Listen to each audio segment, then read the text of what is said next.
ba tayo mabuhay ng walang problema?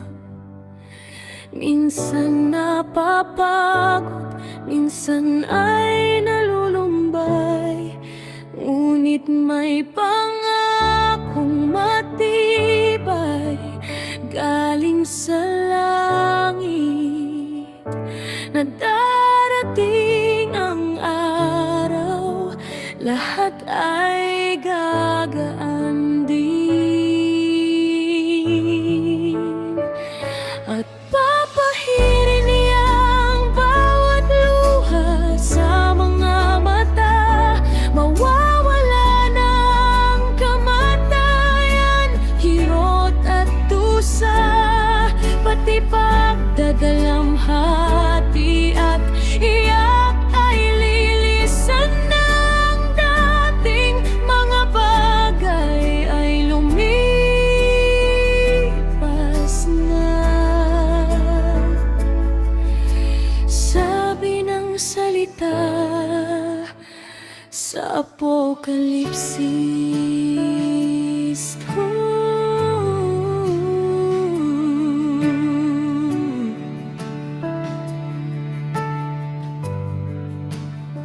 Kapag dumaranas ng anumang pagsubok, huwag sabihin inuman, sinusubok ako ng Diyos, dahil ang Diyos ay banal, hindi masusubok sa masama.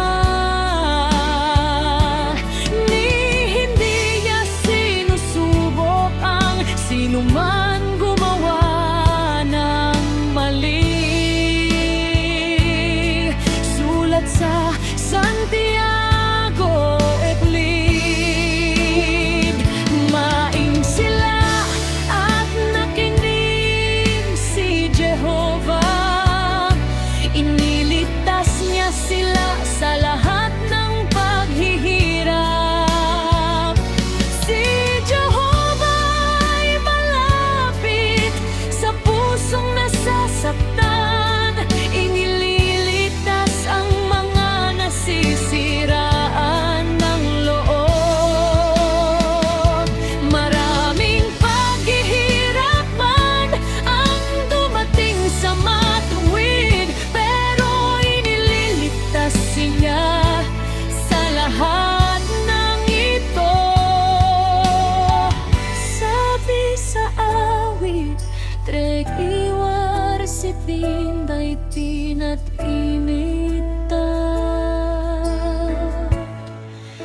Kaya huwag kang mangamba, huwag kang matakot, sabihin kay Jehovah ang lahat ng problema.